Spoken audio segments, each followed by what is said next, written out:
idea held by generations of citizens. Victory, hope.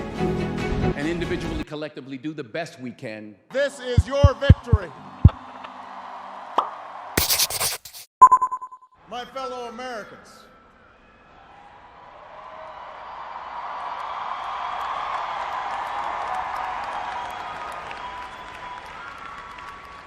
Michelle and I have been so touched by all the well wishes that we've received over the past few weeks.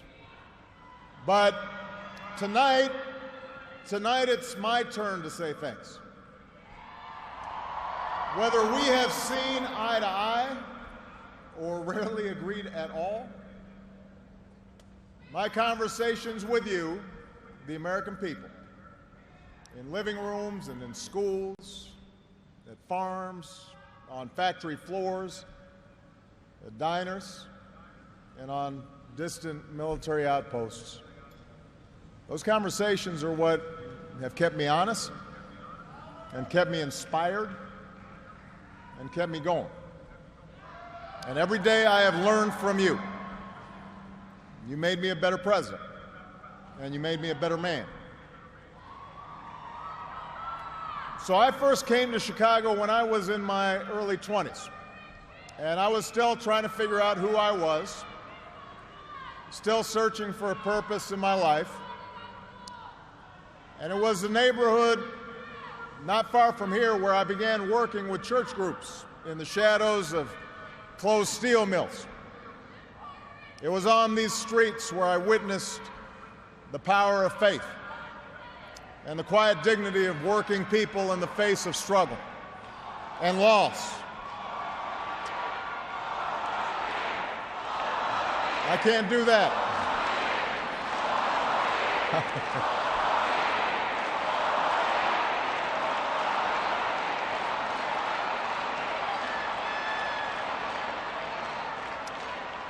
Now, this is where I learned that change only happens when ordinary people get involved and they get engaged and they come together to demand it.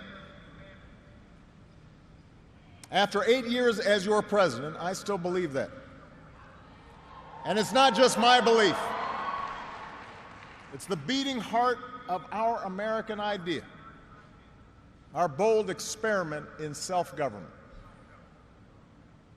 It's the conviction that we are all created equal, endowed by our Creator with certain unalienable rights, among them life, liberty, and the pursuit of happiness. It's the insistence that these rights, while self-evident, have never been self-executing. That we, the people, through the instrument of our democracy, can form a more perfect union. What a radical idea. The great gift that our founders gave to us.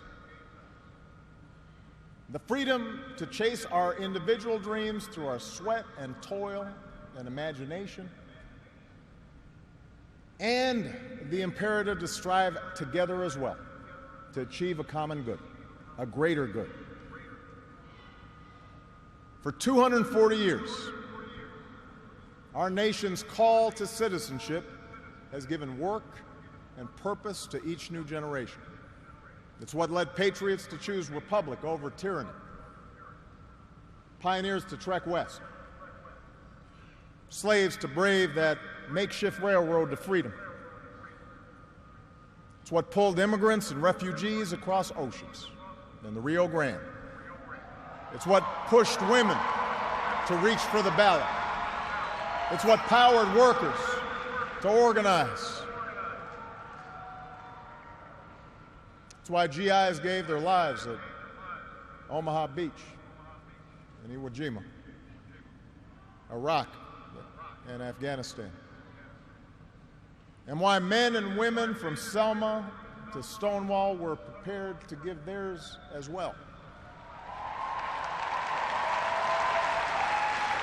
So that's what we mean when we say America's exceptional. Not that our nation's been flawless from the start, but that we have shown the capacity to change and make life better for those who follow. Yes, our progress has been uneven. The work of democracy has always been hard. It's always been contentious. Sometimes it's been bloody. For every 2 steps forward, it often feels we take 1 step back. But the long sweep of America has been defined by forward motion, a constant widening of our founding creed to embrace all, and not just some.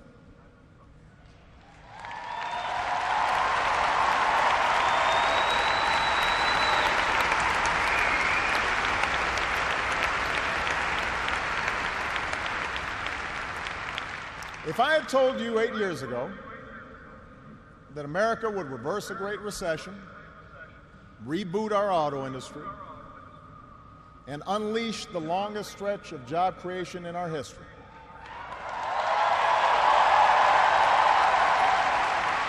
if I had told you that we would open up a new chapter with the Cuban people, shut down Iran's nuclear weapons program without firing a shot, take out the mastermind of 9/11.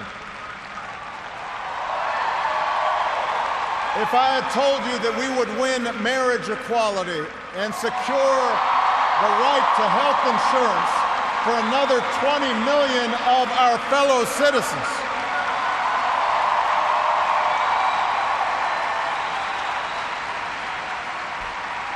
if I had told you all that, you might have said our sights were set a little too high.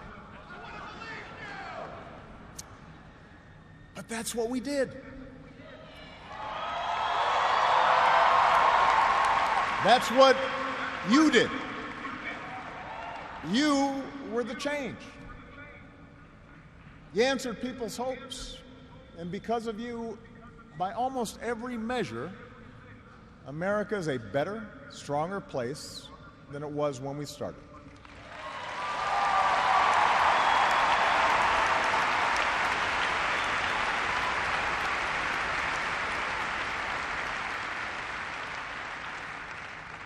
In 10 days, the world will witness a hallmark of our democracy. No. The peaceful transfer of power from one freely elected president to the next.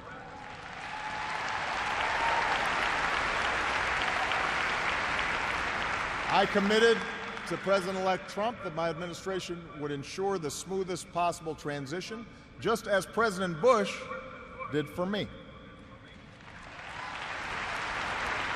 Because it's up to all of us to make sure our government can help us meet the many challenges we still face. We have what we need to do so. We have everything we need to meet those challenges. After all, we remain the wealthiest, most powerful, and most respected nation on earth. Our youth, our drive, our diversity and openness, our boundless capacity for risk and reinvention means that the future should be ours. But that potential will only be realized if our democracy works. Only if our politics better reflects the decency of our people. Only if all of us, regardless of party affiliation or particular interests, help restore the sense of common purpose that we so badly need right now. And that's what I want to focus on tonight: the state of our democracy. Understand, democracy does not require uniformity. Our founders argued, they quarreled, eventually they compromised. They expected us to do the same. But they knew that democracy does require a basic sense of solidarity. The idea that for all our outward differences, we're all in this together, that we rise or fall as one.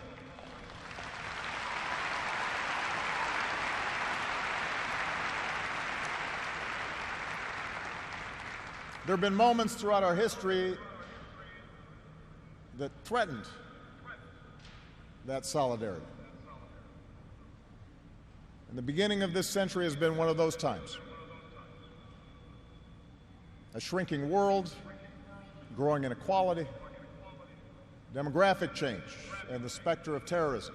These forces haven't just tested our security and our prosperity, but are testing our democracy as well. And how we meet these challenges to our democracy will determine our ability to educate our kids and create good jobs and protect our homeland. In other words, it will determine our future. To begin with, our democracy won't work without a sense that everyone has economic opportunity. And the good news is that today the economy is growing again. Wages, incomes, home values, and retirement accounts are all rising again. Poverty is falling again.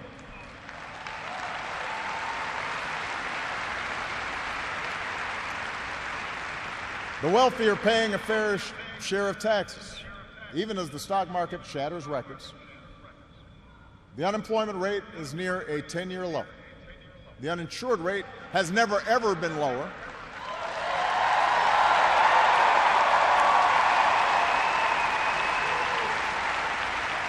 Healthcare costs are rising at the slowest rate in 50 years.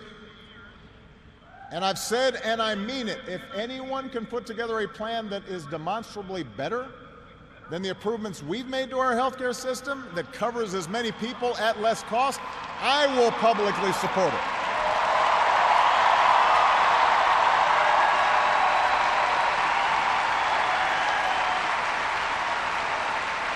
Because that, after all, is why we serve. Not to score points or take credit, but to make people's lives better. But for all the real progress that we've made, we know it's not enough. Our economy doesn't work as well or grow as fast when a few prosper at the expense of a growing middle class and ladders for folks who want to get into the middle class. That's the economic argument, but stark inequality is also corrosive to our democratic idea. While the top 1% has amassed a bigger share of wealth and income, too many of our families in inner cities and in rural counties have been left behind. The laid-off factory worker, the waitress or healthcare worker who's just barely getting by and struggling to pay the bills, convinced that the game is fixed against them, that their government only serves the interests of the powerful. That's a recipe for more cynicism and polarization in our politics. Now, there are no quick fixes to this long-term trend. I agree, our trade should be fair and not just free. But the next wave of economic dislocations won't come from overseas. It will come from the relentless pace of automation that makes a lot of good middle-class jobs obsolete. And so we're going to have to forge a new social compact to guarantee all our kids the education they need, to give workers the power to unionize for better wages, to update the social safety net to reflect the way we live now, and make more reforms to the tax code so corporations and individuals who reap the most from this new economy don't avoid their obligations to the country that's made their very success possible.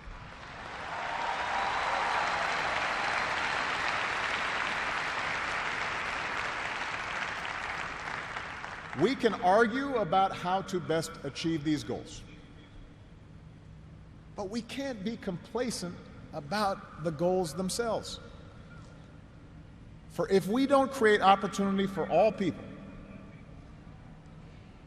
the disaffection and division that has stalled our progress will only sharpen in years to come. There's a second threat to our democracy, and this one is as old as our nation itself. After my election, there was talk of a post-racial America. And such a vision, however well intended, was never realistic. Race remains a potent and often divisive force in our society. Now, I've lived long enough to know that race relations are better than they were 10 or 20 or 30 years ago, no matter what some folks say. You can see it not just in statistics, you see it in the attitudes of young Americans across the political spectrum. But we're not where we need to be.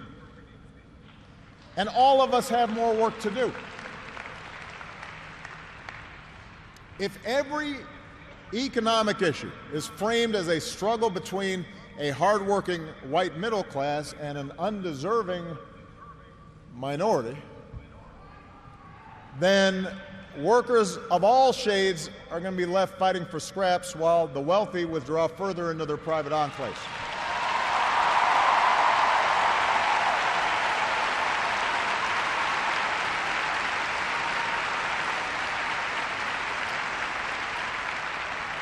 If we're unwilling to invest in the children of immigrants just because they don't look like us, we will diminish the prospects of our own children, because those brown kids will represent a larger and larger share of America's workforce.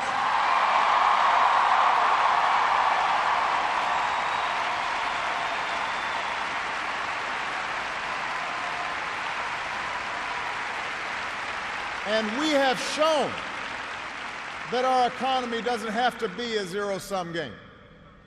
Last year, incomes rose for all races, all age groups, for men and for women. So if we're going to be serious about race going forward, we need to uphold laws against discrimination in hiring and in housing and in education and in the criminal justice system. That is what our Constitution and our highest ideals require.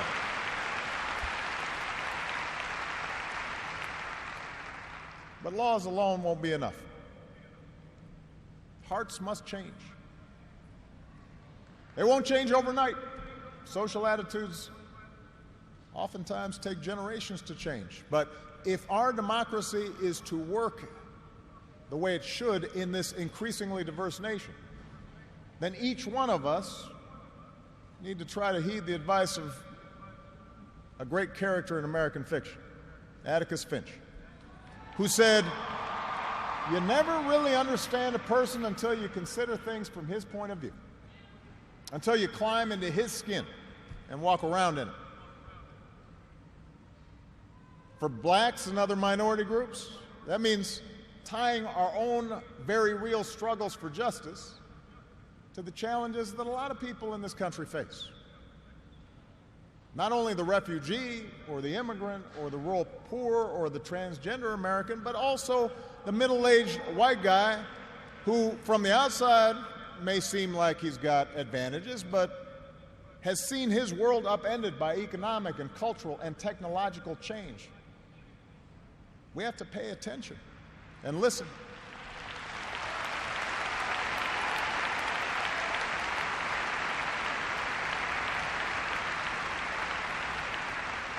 For white Americans, it means acknowledging that the effects of slavery and Jim Crow didn't suddenly vanish in the 60s.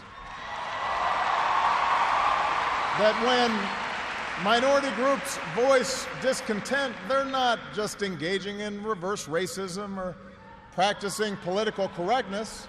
When they wage peaceful protest, they're not demanding special treatment, but the equal treatment that our founders promised.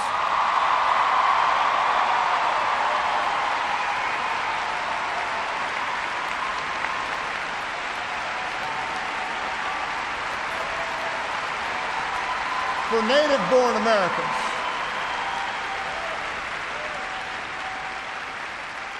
For native-born Americans, it means reminding ourselves that the stereotypes about immigrants today were said almost word for word about the Irish and Italians and Poles, who it was said were going to destroy the fundamental character of America.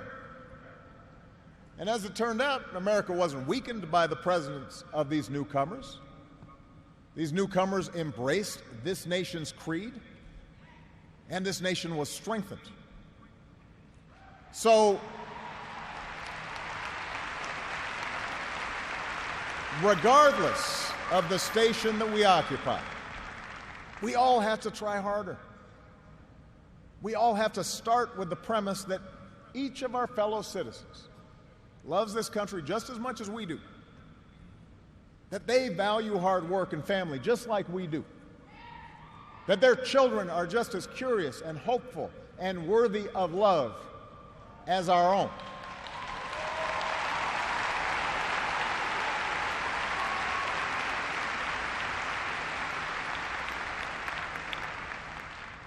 And that's not easy to do.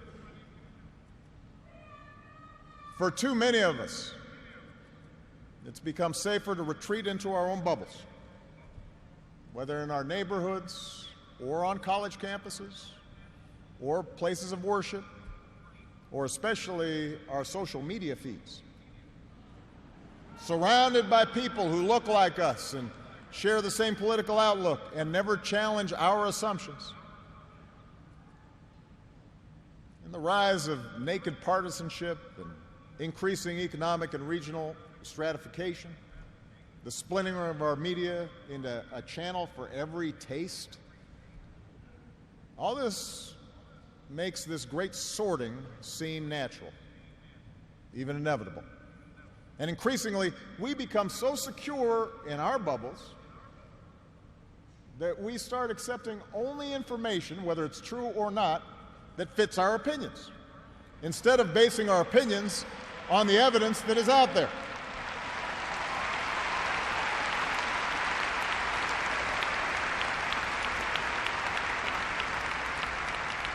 And this trend represents a third threat to our democracy.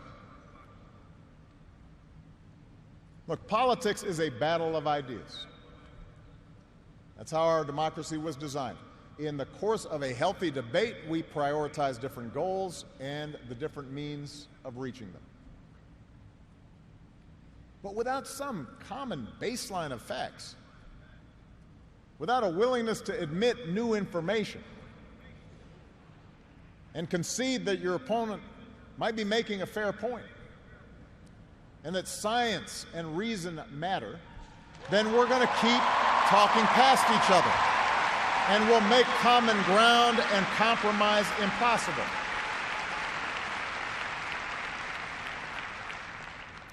And isn't that part of what so often makes politics dispiriting? How can elected officials rage about deficits when we propose to spend money on preschool for kids, but not when we're cutting taxes for corporations? How do we excuse ethical lapses in our own party, but pounce when the other party does the same thing?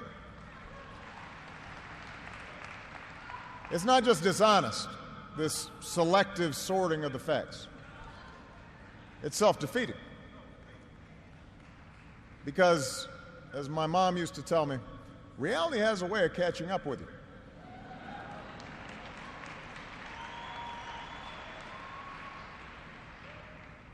Take the challenge of climate change. In just 8 years, we've halved our dependence on foreign oil. We've doubled our renewable energy. We've led the world to an agreement that has the promise to save this planet.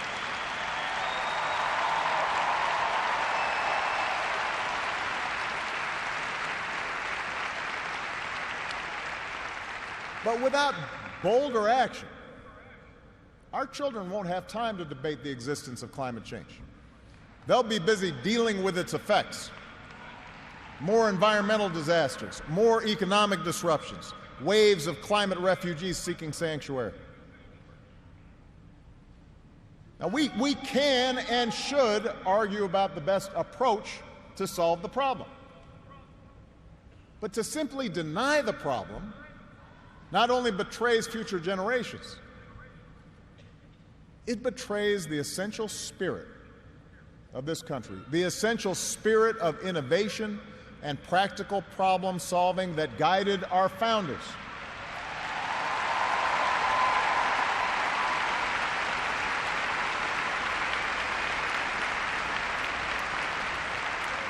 It is that spirit born of the Enlightenment that made us an economic powerhouse. The spirit that took flight at Kitty Hawk and Cape Canaveral. The spirit that cures disease and put a computer in every pocket. It's that spirit, a faith in reason and enterprise and the primacy of right over might, that allowed us to resist the lure of fascism and tyranny during the Great Depression, that allowed us to build a post-World War II order with other democracies, an order based not just on military power or national affiliations, but built on principles: the rule of law, human rights, freedom of religion and speech and assembly, and an independent press.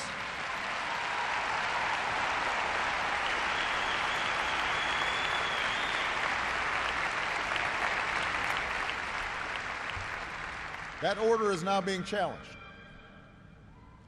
First, by violent fanatics who claim to speak for Islam. More recently, by autocrats in foreign capitals who see free markets and open democracies and civil society itself as a threat to their power. The peril each poses to our democracy is more far-reaching than a car bomb or a missile. They represent the fear of change, the fear of people who look or speak or pray differently,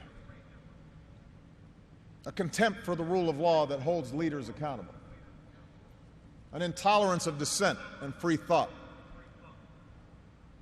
a belief that the sword or the gun or the bomb or the propaganda machine is the ultimate arbiter of what's true and what's right.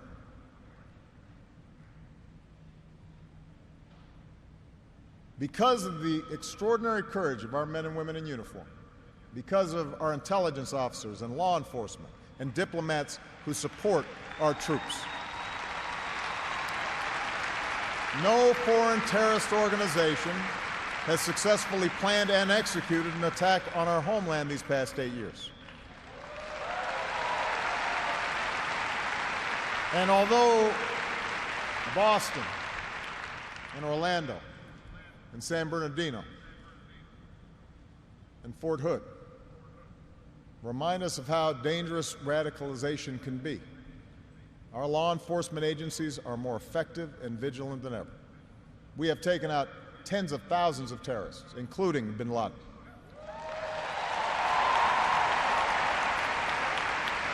The global coalition we're leading against ISIL has taken out their leaders and taken away about half their territory. ISIL will be destroyed, and no one who threatens America will ever be safe.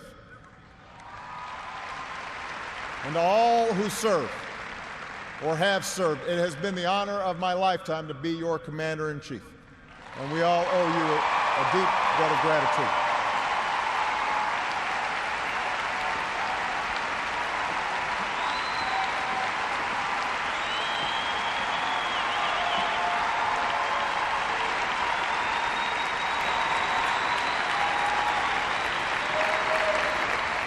But protecting our way of life, that's not just the job of our military. Democracy can buckle when it gives in to fear. So just as we, as citizens, must remain vigilant against external aggression, we must guard against a weakening of the values that make us who we are. And that's why for the past 8 years, I've worked to put the fight against terrorism on a firmer legal footing. That's why we've ended torture, worked to close Gitmo, reformed our laws governing surveillance to protect privacy and civil liberties. That's why I reject discrimination against Muslim Americans, who are just as patriotic as we are.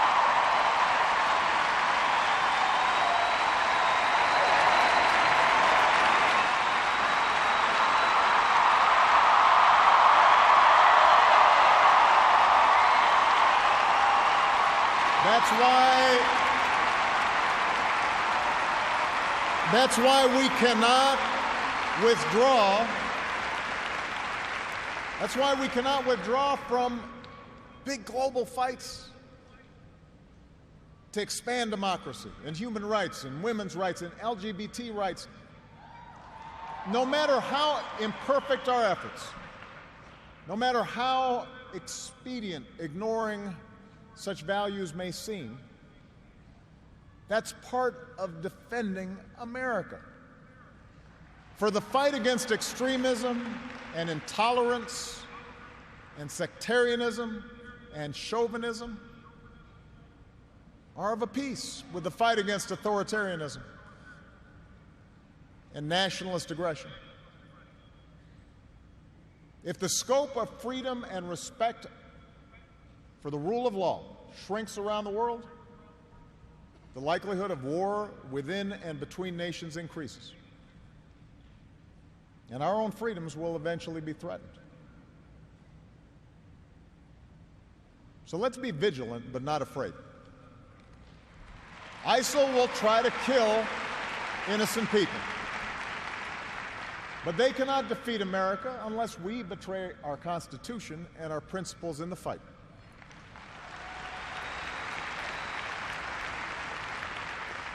Rivals like Russia or China cannot match our influence around the world unless we give up what we stand for and turn ourselves into just another big country that bullies smaller neighbors.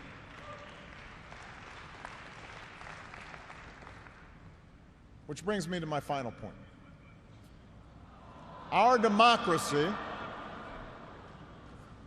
Our democracy is threatened whenever we take it for granted.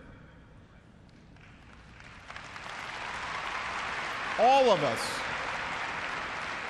regardless of party, should be throwing ourselves into the task of rebuilding our democratic institutions. When voting rates in America are some of the lowest among advanced democracies, we should be making it easier, not harder, to vote.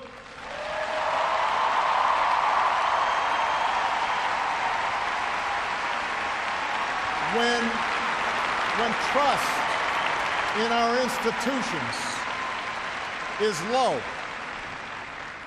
we should reduce the corrosive influence of money in our politics and insist on the principles of transparency and ethics in public service. When Congress is dysfunctional, we should draw our congressional districts to encourage politicians to cater to common sense and not rigid extremes.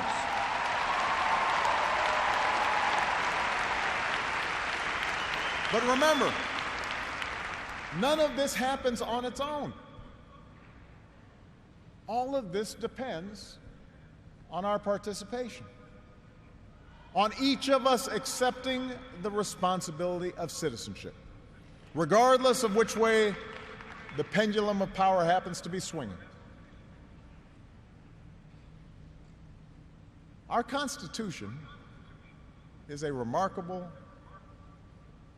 beautiful gift. But it's really just a piece of parchment. It has no power on its own. We, the people, give it power. We, the people, give it meaning with our participation and with the choices that we make and the alliances that we forge, whether or not we stand up for our freedoms, whether or not we respect and enforce the rule of law. That's up to us. America's no fragile thing but the gains of our long journey to freedom are not assured. In his own farewell address, George Washington wrote that self-government is the underpinning of our safety, prosperity, and liberty.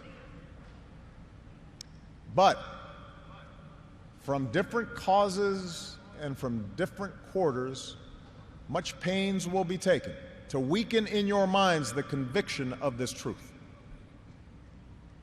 And so we have to preserve this truth with jealous anxiety that we should reject the first dawning of every attempt to alienate any portion of our country from the rest, or to enfeeble the sacred ties that make us one.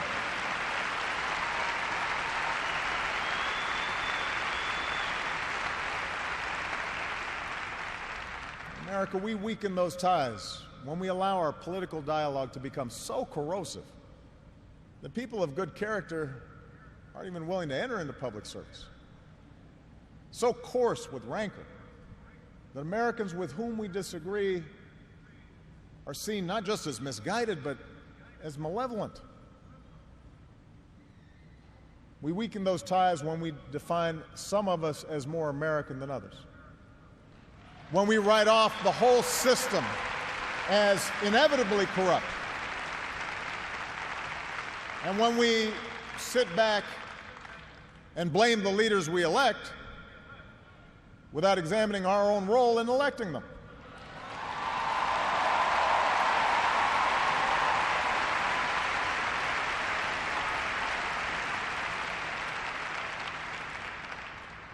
It falls to each of us to be those anxious, jealous guardians of our democracy, to embrace the joyous task we've been given, to continually try to improve this great nation of ours. Because for all our outward differences, we in fact all share the same proud title, the most important office in a democracy: citizen. Citizen.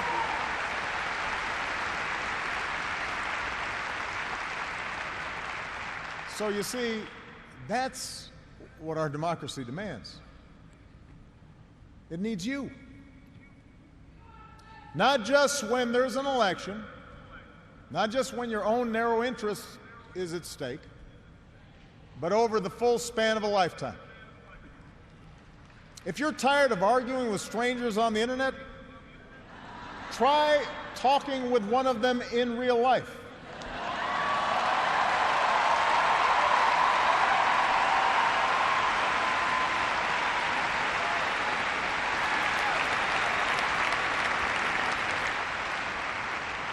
If something needs fixing, then lace up your shoes and do some organizing. If you're disappointed by your elected officials, grab a clipboard, get some signatures, and run for office yourself.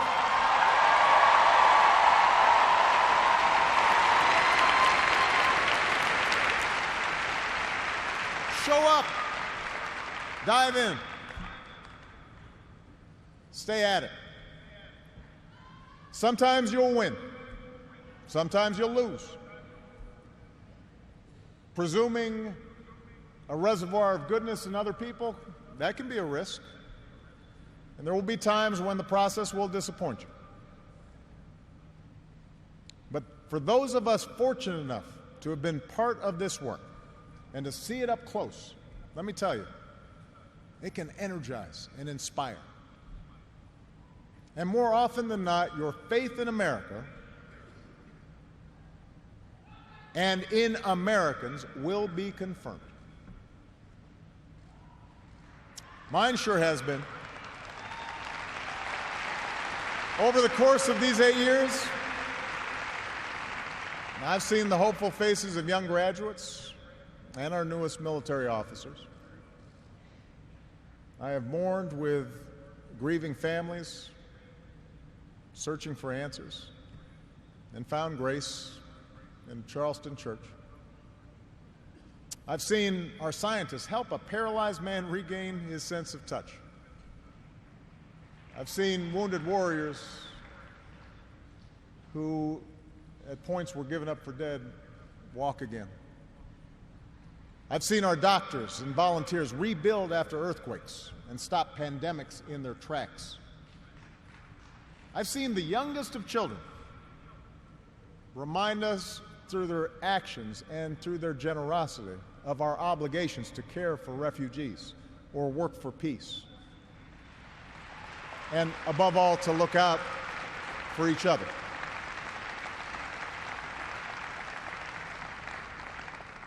So that faith that I placed all those years ago, not far from here, in the power of ordinary Americans to bring about change,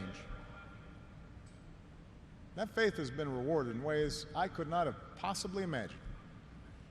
And I hope your faith has too. Some of you here tonight or watching at home, you were there with us in 2004, in 2008, 2012.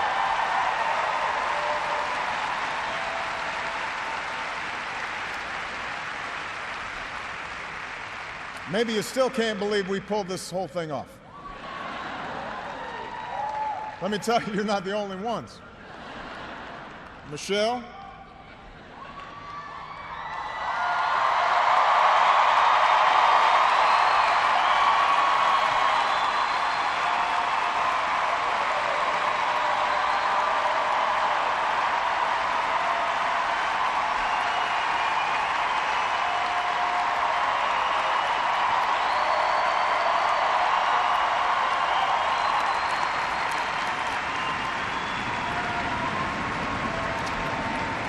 Michelle LaVaughn Robinson, girl of the South Side.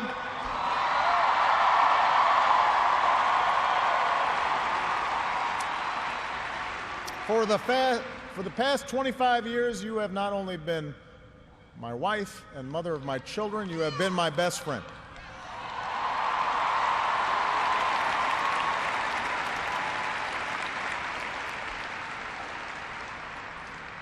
You took on a role you didn't ask for, and you made it your own, with grace and with grit and with style and good humor.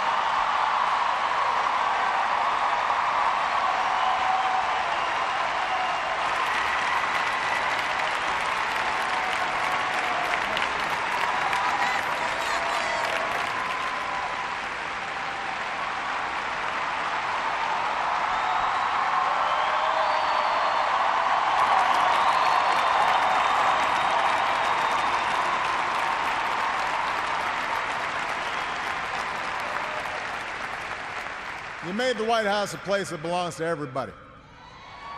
And a new generation sets its sights higher because it has you as a role model. So you have made me proud, and you have made the country proud.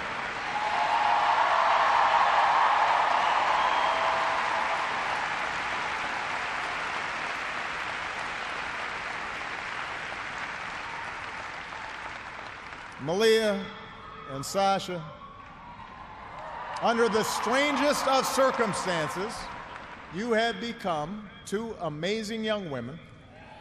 You are smart and you are beautiful, but more importantly, you are kind and you are thoughtful and you are full of passion. And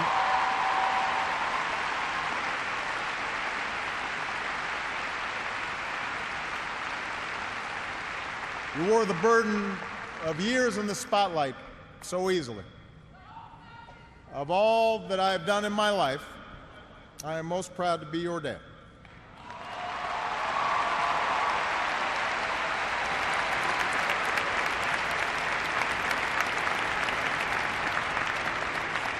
To Joe Biden,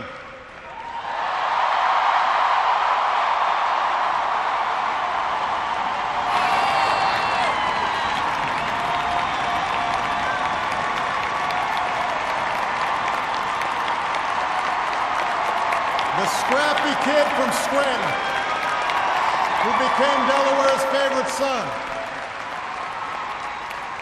You were the first decision I made as a nominee, and it was the best. Not just because you have been a great vice president, but because in the bargain I gained a brother. And we love you and Jill like family, and your friendship has been one of the great joys of our lives.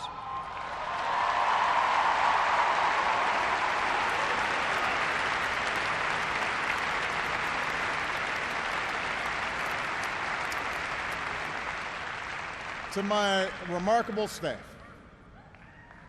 for 8 years, and for some of you a whole lot more, I have drawn from your energy, and every day I try to reflect back what you displayed: heart and character and idealism.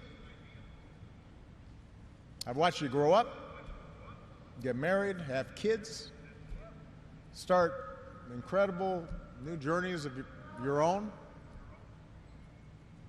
Even when times got tough and frustrating, you never let Washington get the better of you. You guarded against cynicism. And the only thing that makes me prouder than all the good that we've done is the thought of all the amazing things that you are going to achieve from here.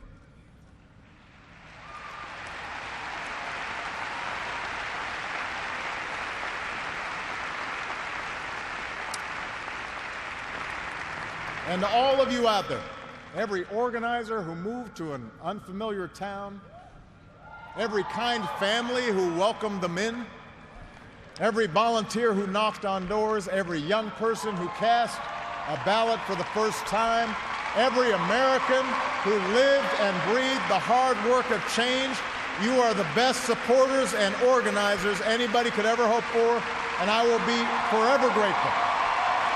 Because you did change the world. You did. And that's why I leave this stage tonight even more optimistic about this country than when we started.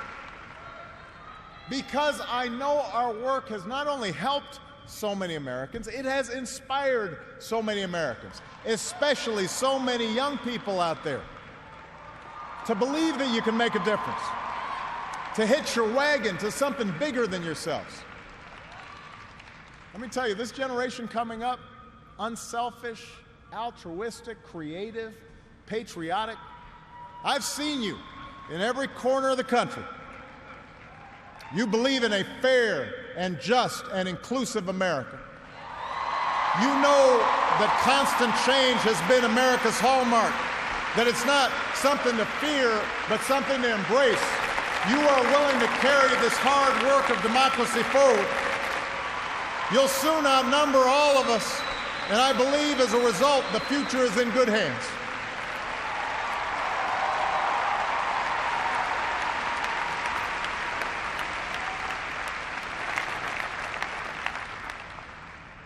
My fellow Americans, it has been the honor of my life to serve you.